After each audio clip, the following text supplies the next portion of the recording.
Hello मित्रांनो, GPT प्लॅटफॉर्ममध्ये तुमचे स्वागत आहे. आपण जी ट्रिकचा खजिना ही जी ट्रिकची सिरीज सुरू केली आहे, त्याचा पार्ट फोर आज आपण घेणार आहोत. या आधीचे 3 पार्ट आपल्या चॅनलवर अवेलेबल आहे. ते तुम्ही पाहिले नसेल तर ते पहा. त्याची लिंक डिस्क्रिप्शन बॉक्समध्ये तसेच आय बटनवर सुद्धा दिलेली आहे. तर आज आपण राज्यसेवा पूर्वपरीक्षा 2020 GS1चा पेपर डिस्कस करणार आहोत आणि त्यामधल्या ज्या काही सगळं ट्रिक आहे त्या मी आज तुम्हाला सांगणार आहे.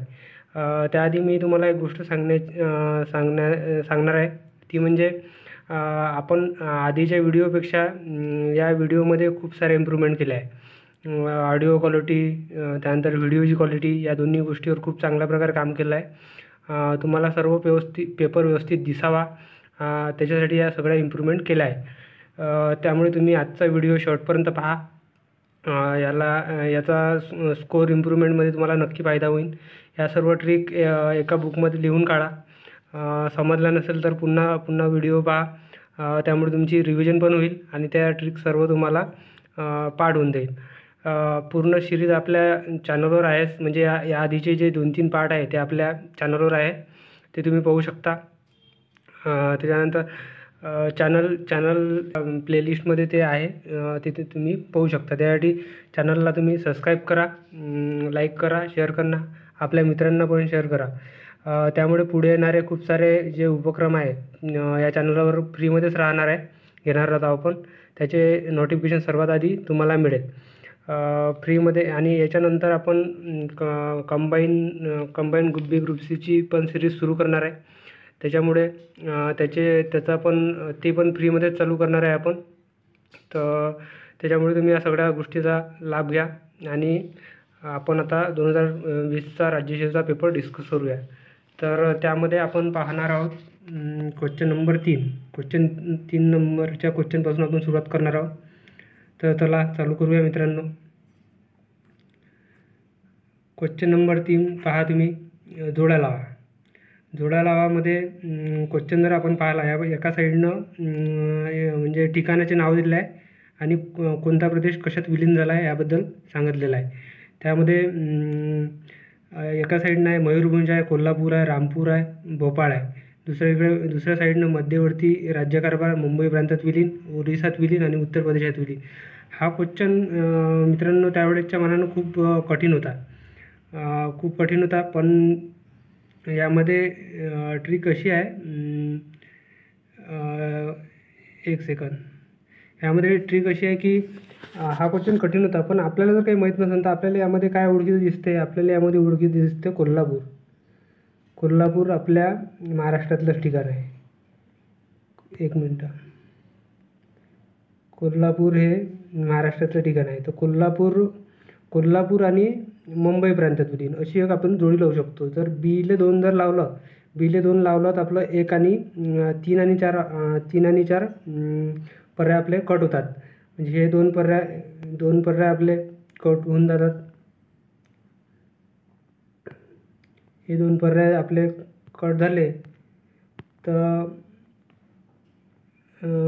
2 पर्याय आपले कट झाले तर आपण या दोनपैकी उत्तर मारू शकतो.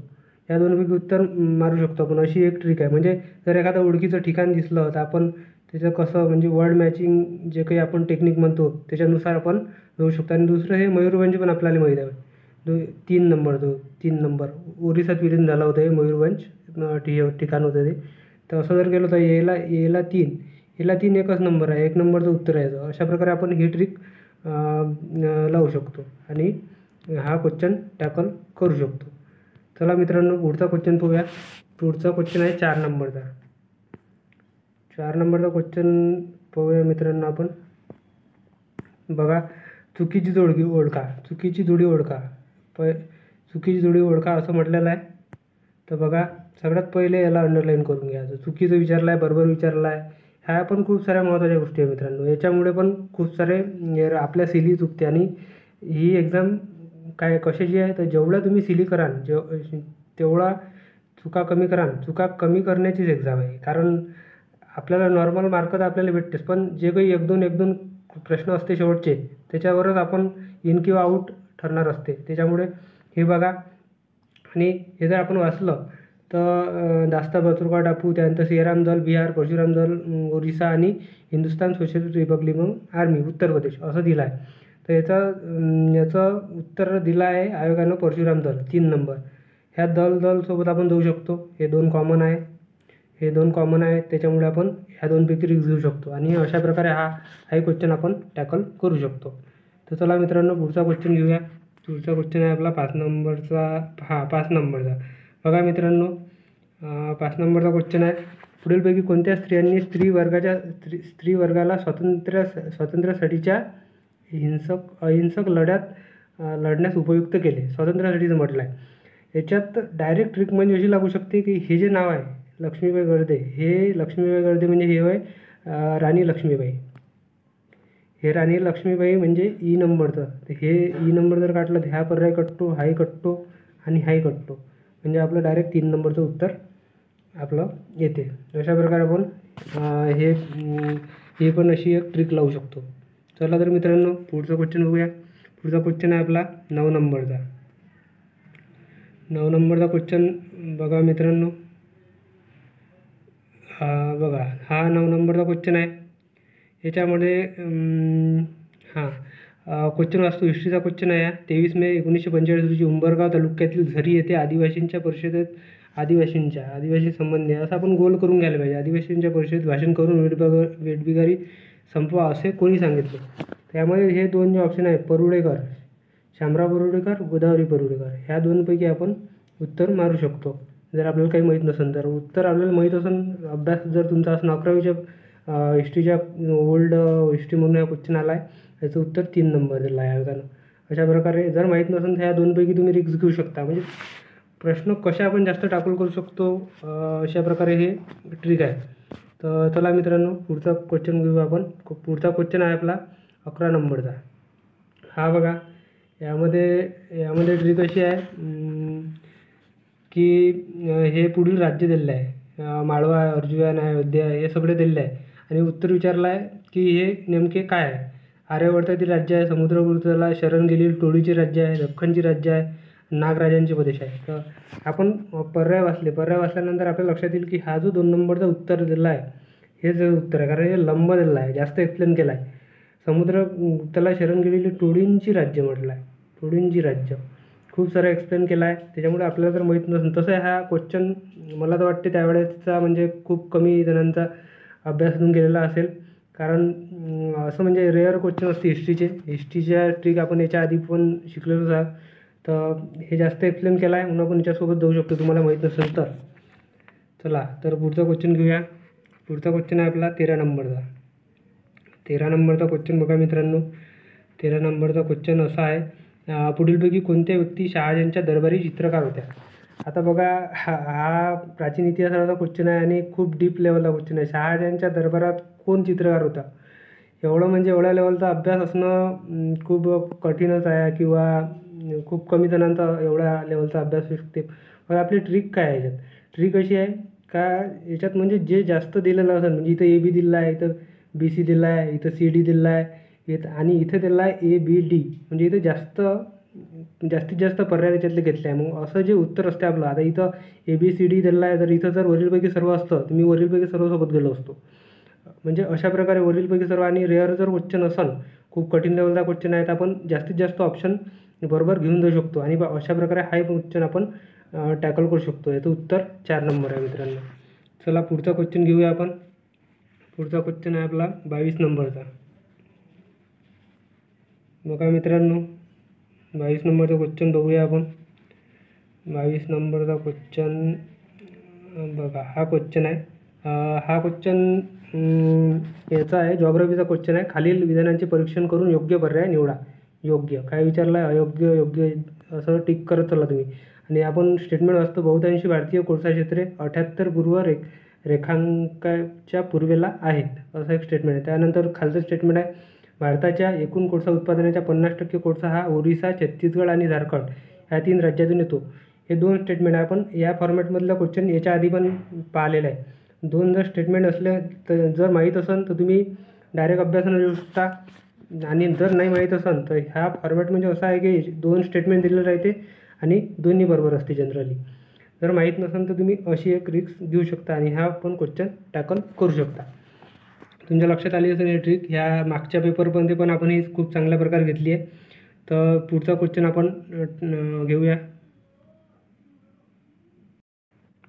बघा तर मित्रांनो, पुढचा क्वेश्चन आपला 31 नंबरचा क्वेश्चन आहे. हा इन्व्हायरमेंटचा क्वेश्चन आहे मित्रांनो. इन्व्हायरमेंटचा क्वेश्चन आहे. खालीलपैकी कोणत्या प्राणी जातींचा 1952च्या फार पूर्वी नष्ट झाल्या होत्या असे जाहीर करण्यात आले? 1952मध्ये कोणत्या प्रजाती नष्ट झाल्या होत्या असा हा प्रश्न आहे. इन्व्हायरमेंटचा प्रश्न आहे. खूप सोपा प्रश्न आहे. याच्या आधी पण म्हणजे POQ रिपीटेड आहे, आपल्याला माहीत पण असेल. याचं उत्तर 1 नंबर आहे. पण ट्रिक काय आहे यामध्ये आपण जर नाही माहीत असलो, कोणाला जर नाही माहीत असलं तर आपण कसं टॅकल करू शकतो. तर इथं हे 2 पर्याय सेम आहे. आशियातील चित्ता आणि आशियातील हत्ती हे 2 पर्याय सेम आहे. तर ह्या 2 पर्यायासोबत आपण जाऊ शकतो या 2पैकी. जर माहीत नसेल तर माहीत असेल तर तुम्ही डायरेक्ट हा पर्याय टिक करून उत्तर काढू शकता. अशा प्रकारे हाही क्वेश्चन आपण टॅकल करू शकतो. पुढचा क्वेश्चन घेऊया आपण 40 नंबरचा. बघा मित्रांनो, 40 नंबरचा क्वेश्चन आपण घेणार आहोत.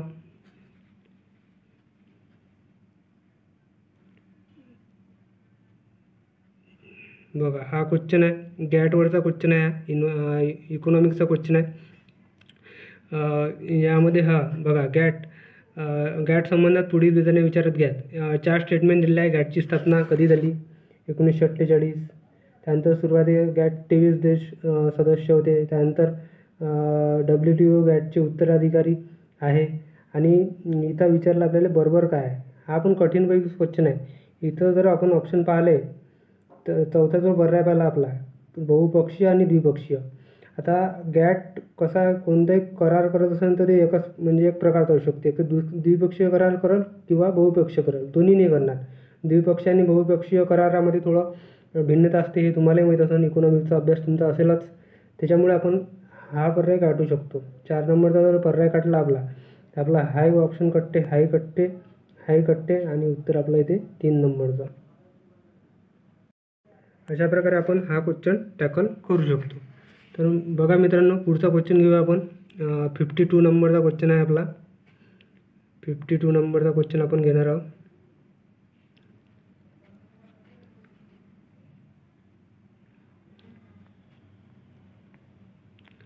बघा हा क्वेश्चन आहे, सायन्सचा क्वेश्चन आहे मित्रांनो. सायन्सचे क्वेश्चन राज्यसेवेमध्ये खूप हार्ड असतात, तरी ते ट्रिकशिवाय सोडवणं म्हणजे मुश्किलच काम आहे. जेव्हा एखाद्या ध्वनी तरंगाचे संपीडन दृढ बिंदूवर आढळेल तेव्हा त्याचे प्रतिबंधित रूप हे रिकामी जागा असेल. यामध्ये ट्रिक अशी आहे, आपण जर ऑप्शन वाचले 180 अंशांनी अवस्था संकुचित होईल. त्यानंतर अवस्था बदल होणार नाही. 90 अंशांनी अवस्था विरचलन होईल आणि विरचलन होईल पण अवस्था बदलणार नाही. असे हे 4 ऑप्शन आहे. याच्यात हा पर्याय तुम्ही इंग्लिशमध्ये पाहू शकता. इंग्लिशमध्ये जर वाचला हा क्वेश्चन तर इथं हा वर्ड आहे कॉम्प्रेन्शन आणि हा कॉम्प्रेन्शन म्हणजे एक मिनटं, हा कॉम्प्रेन्शन आणि हा कॉम्प्रेन्शन म्हणजे एक प्रकारे ह्या दोन्ही ठिकाणी कॉम्प्रेन्शन दिलं आहे. तर हे वर्ड आपण याला मॅच करू शकतो आणि या 2 पर्यायापैकी आपण मारू शकतो. तुम्ही म्हणाल हे 2 पर्याय सारखे आहे, 180 आणि 90 याच्यासोबत आपण जाऊ शकतो. पण याचं उत्तर आयोगानं 2 नंबरचा दिला आहे, अवस्था बदलणं होणार नाही. म्हणून आपण कॉम्प्रेन्शनमध्ये कधी आपण क्वेश्चन इंग्लिशमध्ये पण वाचला पाहिजे, जेणेकरून सायन्सचे क्वेश्चन तरी आपण इंग्लिशमध्ये वाचले पाहिजे. इंग्लिशमधून पण खूप साऱ्या गोष्टी अशा ट्रिक होत राहतात आपल्याला आणि अशा प्रकारे आपण हा क्वेश्चन सॉल्व करू शकतो. खूप कठीणपैकीच क्वेश्चन होता मित्रांनो, पण आपण अशी एक ट्रिक लावून हा सॉल्व करू शकतो. पुढचा क्वेश्चन पाहूया आपला 55 नंबरचा क्वेश्चन आपण घेणार आहोत. बघा हा 55 नंबरचा क्वेश्चन आहे. तर यामध्ये TTMचे अर्धायुष्य 12.5 वर्ष असून त्याचा बीटा किरणांनी क्षय होतो. 25 वर्षानंतर मूळ TTMचा अंश किती शिल्लक राहील असं म्हटलं आहे. तर हा क्वेश्चन खूप कठीण होता. जर तुम्हाला माहीत असेल याचा कठीणपैकी नाही, तसा क्वेश्चन सोपाच होता. माहीत असलं तर सोपा होता, अन्यथा सायन्सचा क्वेश्चन होता, कठीण होता. पण तुम्हाला माहीत नसेल तर आपण कसा सॉल्व करू शकतो. हे 2 पर्याय इथे सारखे आहे, 0.25 आणि 0.125. ह्या 2पैकी आपण रिक्स घेऊ शकतो. याचं उत्तर 3 नंबर आहे. ह्या दोनपैकी तुम्ही रिस्क घेऊन क्वेश्चन टॅकल करू शकता. म्हणजे जर आता कसं राज्यसेवेच्या पेपरमध्ये आपल्याला हार्डली एक 35 ते 40 क्वेश्चन आपल्या पूर्णपणे याच्यातले म्हणजे पाहण्यातले असते किंवा अभ्यासातले असते. बाकीचे क्वेश्चन आपल्याला अशाच प्रकारे सॉल्व करून पुढे जात असते, कारण अटेम्प्ट केल्याशिवाय मार्क्स पण येणार नाही. त्याच्यामुळं अटेम्प्ट करा, रिस्क घ्या आणि या दोनपैकी तुम्ही रिस्क घेऊन कोणतंही एक उत्तर मारू शकता. याचं उत्तर 3 नंबरचं दिलं आहे आयोगानं आणि त्याचं उत्तर आहे. तर चला मित्रांनो, पुढचा क्वेश्चन घेऊया आपण. पुढचा क्वेश्चन आहे आपला 69 नंबरचा.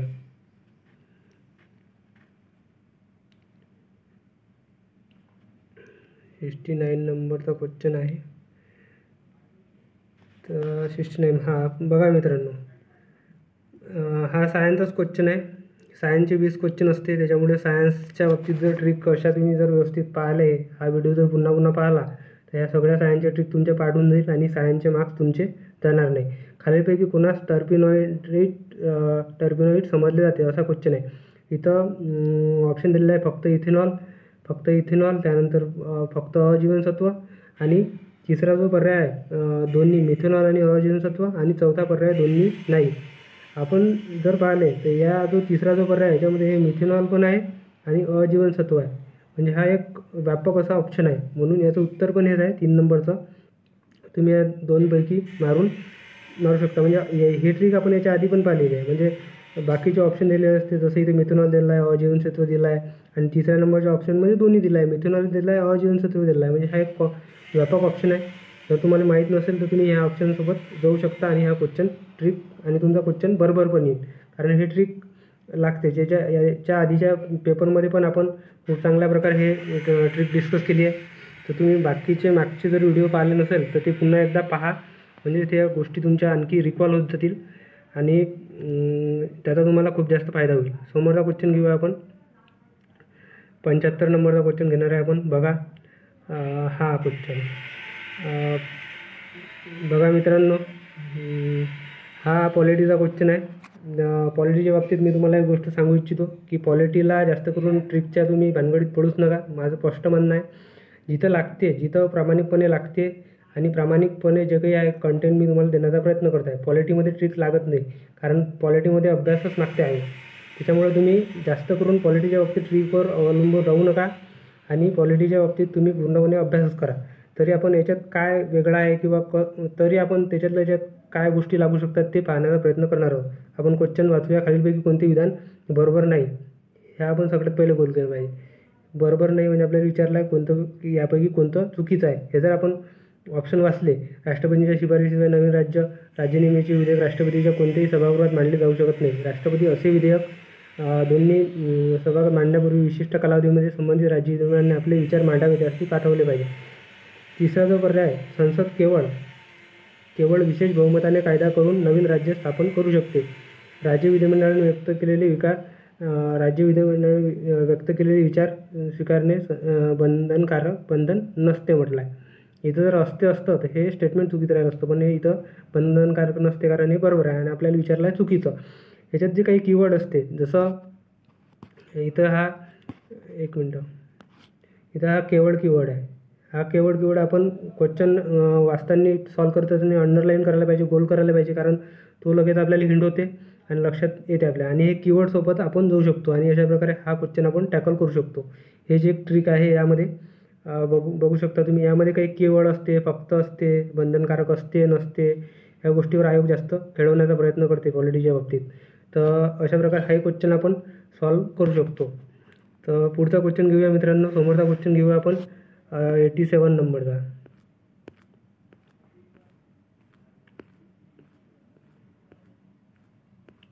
87 नंबरचा क्वेश्चन बघा. हा क्वेश्चन आहे, जगातील सर्वात मोठा अपृष्ठवंशीय कणाहीन प्राणी रिकामी जागा आहे. त्यानंतर आपण ऑप्शन जर वाचले, ऑक्टोपस आहे, कटलफिश आहे, कोलोडस क्विल आहे आणि जॉईंट क्विल आहे. हा इन्व्हायरमेंटचा क्वेश्चन आहे. तर इन्व्हायरमेंटच्या भागात आलेला आहे. तर तुम्हाला माहीत असेल तर तुम्ही डायरेक्ट सोडवा, अन्यथा ह्या दोन गोष्टी इथे दिलेल्या आहे. इथे स्क्विड दिलेला आहे, इथे स्क्विड दिलेला आहे. ह्या दोनपैकी तुम्ही रिस्क घेऊ शकता आणि हा क्वेश्चन टॅकल करू शकता. याचं उत्तर 3 नंबर दिलं आहे आयोगानं. ह्या दोन गोष्टी पाहून तुम्ही हा क्वेश्चन टॅकल करू शकता. अशा प्रकारे हाही क्वेश्चन तुम्ही टॅकल करू शकता. समोरचा क्वेश्चन घेऊया आपण 96 नंबरचा.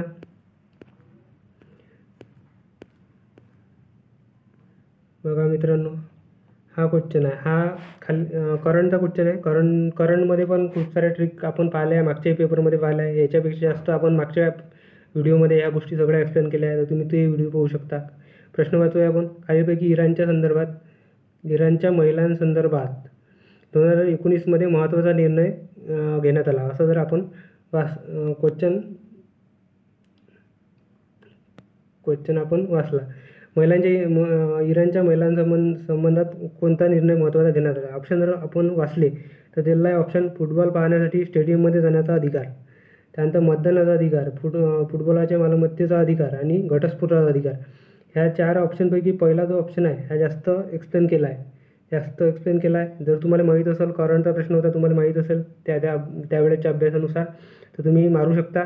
किंवा जर मला या क्वेश्चन माहीत नव्हता, मी अशाच प्रकारे टॅकल करण्याचा प्रयत्न केला, कारण हा म्हटलं हे लंबा ऑप्शन आहे, तर हे असू शकते उत्तर. तो क्वेश्चन बरोबर आला.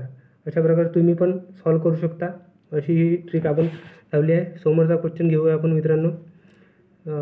समोरचा क्वेश्चन घेऊया आपण 97 नंबरचा. याच्याच खालचा क्वेश्चन आहे हा. बघा, हा पण करंटचाच क्वेश्चन आहे. राष्ट्रीय फिल्म पुरस्कार 2019साठी बालक अभिनयाकरता श्रीनिवास पोकळे यांना नाळ या चित्रपट मराठी सिनेमांसाठी गौरवण्यात आले. खालीलपैकी या सिनेमाचे डायरेक्टर कोण होते. दिग्दर्शक विचारला आहे आपल्याला. बघा, डायरेक्टर खूप यावेळेस म्हणजे त्या वेळेच्या मनाने खूप फसवा क्वेश्चन होता या. म्हणजे जवळपास 99% विद्यार्थ्यांनी जवळपास महाराष्ट्रात त्यावेळेस हे उत्तर मारलं, नागराज मंजुळे. पण मी या गोष्टी मला माहीत होत्या, त्याच्यामुळे मी या गोष्टीसोबत गेलो आणि हे उत्तर मी मारलं होतं. कारण मी म्हटलं याच्यात कसं सुधाकर रेड्डी एकंती वेगळं पण दिलं आहे, आणि हे म्हणजे अंकुश चौधरी आहे, नागराज मंजुळे आहे, त्यानंतर गार्गी कुलकर्णी आहे. हे महिलासोबत पण देऊ शकतो, पण मला माहीत होतं का यामध्ये महिलांचा काही हे नाही म्हणून. हा एक वेगळा ऑप्शन वाटत होता, म्हणून मी हा ऑप्शन बरोबर गेलो होतो आणि हा क्वेश्चन मी टॅकल केला होता. अशा प्रकारे तुम्ही पण करू शकता. चला तर पुढचा क्वेश्चन बघूया आपण. पुढचा क्वेश्चन आपला 100 नंबरचा क्वेश्चन आहे हा. बघा, महाराष्ट्र व कर्नाटक यांची सीमावादासंबंधी अयोग्य विधाने शोधा. बेळगाववर भाषेच्या आधारावर महाराष्ट्राने दावा केलेला आहे. त्यानंतर बेळगाव हे स्वातंत्र्यपूर्वी हैदराबाद संस्थानाचा भाग होते. त्यानंतर सध्या बेळगाव हे कर्नाटकमधील जिल्हा आहे आणि गेली अनेक वर्षापासून बेळगाव सीमा प्रश्न मुंबई उच्च न्यायालय संबंधित प्रलंबित आहे म्हणते. आपण जर हे ऑप्शन वाचले, यामध्ये आपल्याला विचारला अयोग्य कोणता आहे. अयोग्य जर म्हटलं आपण चौथा पर्याय, म्हणजे हे जर आपण वाचले, आपल्याला जर माहीत असेल, कारण हे दोन्ही म्हणजे आंतरराज्य नदी विवादासंबंधी प्रश्न आहे, सीमा विवादासंबंधी प्रश्न आहे. ते सीमा विवादाचे प्रश्न आपल्याला माहीत असेल. सीमा विवादाचे प्रश्न हे डायरेक्ट सुप्रीम कोर्टच्या प्रायमरी ज्युरिडिक्शनमध्ये येते, तर त्याच्यामुळे हे प्रकरण उच्च न्यायालयात जाणार नाही. एवढी ट्रिक आहे फक्त यामध्ये, की हे मुंबई उच्च न्यायालय इथे दिलं आहे आणि इथं मुंबई उच्च न्यायालयाच्या जागी सर्वोच्च न्यायालय पाहिजे होतं. आयोगाने फक्त मुंबई उच्च न्यायालय असं चेंज केलं आहे. तर तुम्ही याच्यामुळे जर आपण डायरेक्ट म्हणू शकतो की हा एक पर्याय काढू शकतो. आणि ह्या जर पर्याय कटला, म्हणजे आपल्याला डी आपल्याला उत्तरात पाहिजे, हा एक पर्याय कटला. त्याच्यानंतर समोरचा बघा तर मित्रांनो, आपण हे मुंबई उच्च न्यायालय आपल्याला माहीत असते की राज्य सीमा विवादाचे प्रश्न जे असते हे सुप्रीम कोर्टच्या प्राथमिक ज्युरिडिक्शनमध्ये येते. त्याच्यामुळे आपण हा डी ऑप्शन आपला हा पर्याय काढला. त्याच्यानंतर आपल्याला माहीत आहे सध्या बेळगाव महाराष्ट्रानं दावा केला आहे, हे स्टेटमेंट बरोबर आहे. आपल्याला विचारलं आहे अयोग्य, त्याच्यामुळे आपण हा पर्याय काढू शकतो. त्याच्यानंतर हा पण पर्याय आपण काढू शकतो आणि हे याचं उत्तर आहे. आणि दुसरं म्हणजे याच्यातलं असं आहे, सध्या हा बेळगाव कर्नाटकमधील जिल्हा आहे, हे आपल्याला माहीतच आहे, कारण हे सगळं सोपं आहे. त्याच्यामुळं हा पर्याय बरोबर आहे, त्याच्यामुळे हे ऑप्शन आपलं इलिमिनेट होते आणि आपण हे 3 नंबरचं उत्तर मारू शकतो. त्याचप्रमाणे आपण पाहणार आहे आता आपला 1-2 प्रश्न सुटलेले आहे, तर ते प्रश्न पण आपण पाहणार आहे. तर आपला 1-2 प्रश्न मला आणखी जास्त आठवले तर मी ते पुन्हा एकदा एक्सप्लेन करण्याचा प्रयत्न करणार आहे. 15 नंबरचा क्वेश्चन. 15 नंबरचा क्वेश्चन बघा तुम्ही.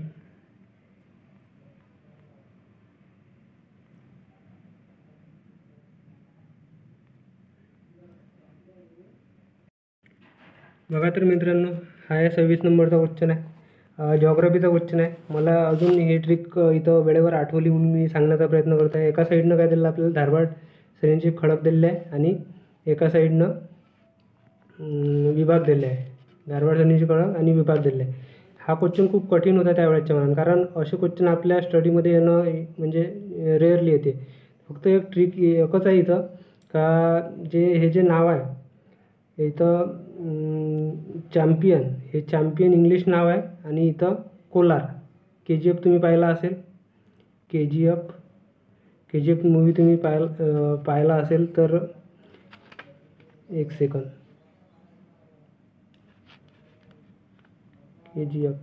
KGF हे नाव कसं आहे, कोलार गोल्ड फील्ड इंग्लिश नाव आहे. आणि असे नावं तिकडेच म्हणजे साऊथले जास्त वापरले जाते. त्याच्यामुळे आपण हा क्वेश्चन ह्या चॅम्पियन आणि कोलार म्हणजे 1:3 अशा 1:3 असणारा हा एकच पर्याय आहे. अशा प्रकारे आपण हा क्वेश्चन टॅकल करू शकतो. म्हणजे असे नाव वर्ड मॅचिंग करून आपण ही ट्रिक आधी पण पाहिली आहे, पण मी हे पुन्हा म्हणजे आठवलं आणि क्वेश्चन पण आला, त्याच्यामुळे मी हे सांगण्याचा प्रयत्न करत आहे. अशा प्रकारे समोरचा क्वेश्चन बघूया आपण. 19 नंबरचा. 19 नंबरचा हा क्वेश्चन, याच्यामध्ये एकच ट्रिक आहे. खाली आपल्याला विचारलं काय, बरोबर कोणते आहे, खालीपैकी कोणती विधानं बरोबर आहे. हे सगळं वाचलं आहे, घनता दिलेली आहे, लिंग गुणोत्तर दिले आहे. याच्यात फक्त मला एकच गोष्ट याच्यात माहिती होती की औरंगाबादची घनता ही 365 आहे हे असं मला माहीत होतं. त्यामुळे हे चुकीचं आहे. इथं विचारलं आहे ना बरोबर, तर हा पर्याय कट होते, हा पर्याय कट होते, हा पर्याय कट होते आणि हे याचं उत्तर येते डायरेक्ट. मला फक्त याच्यातलं हे औरंगाबाद माहीत होतं. औरंगाबादची घनता ही 365 आहे आणि ती महाराष्ट्राच्या घनते एवढी आहे. कारण महाराष्ट्राची घनता पण 365 आहे आणि औरंगाबादची पण 365 आहे. तो म्हणजे महाराष्ट्राची आणि औरंगाबादची सेम आहे. एवढ्या ट्रिकवर मी हे बाकीचे इलिमिनेशन केले. कारण इथं D आहे, इथं पण D आहे आणि इथं पण D आहे. अशा प्रकारे मी हा क्वेश्चन टॅकल केला होता मित्रांनो. तर बघा मित्रांनो, सगळ्या गोष्टी तुमच्या लक्षात आल्या असेल. आता 1 मिनटं थांबा फक्त. आजचा व्हिडिओ ची क्वालिटी पण खूप चांगली आहे. सगळे क्वेश्चन आपण घेण्याचा प्रयत्न केला. जेवढ्या काही गोष्टी मी मला लक्षात आल्या तेवढ्या मी सांगण्याचा प्रयत्न केला. नंतर या गोष्टी किंवा ट्रिक मी तुम्हाला फ्रीमध्ये देत आहे. म्हणून खूप सारे विद्यार्थी त्यांना वाटत असेल की काय कंटेंट, पण आता जेव्हा तुम्ही स्वतः हा व्हिडिओ पाहाल तेव्हा तुमच्या लक्षात येईलच. कारण ह्या गोष्टी अशा प्रकारे म्हणजे एवढ्या बेसिक लेवलला जाऊन कोणी एक्सप्लेन करत नाही. कारण जे ट्रिक्सचे किंवा अप्रोच बिल्डिंगचे क्लासेस जे आहे ते तुम्हाला माहीतच असेल कसे हे करतात आणि कसे एक्सप्लेन करतात. मी एकदम विद्यार्थी आहे, त्याच्यामुळेच तुम्हाला एक बेसिक लेवलले सांगण्याचा प्रयत्न करत आहे. ते अशाच प्रकारचे व्हिडिओ आपण पुढं पण घेऊन येत राहू. त्यासाठी तुम्ही चॅनलला सबस्क्राईब करा. आपल्या मित्रांना पण सांगा, कारण मित्रांना सांगाल, शेअर कराल तर चॅनलला पण थोडंसं मदत होईल. तुमच्या मदतीची खूप गरज आहे मित्रांनो. तर लक्षात घ्या. आजच्या व्हिडिओमध्ये आपण इथेच थांबूया आणि भेटूया पुढच्या पार्ट 5मध्ये. आपण लवकरच येणार आहोत आणि खूप सारे इम्प्रूव्हमेंटसोबतच येणार आहोत.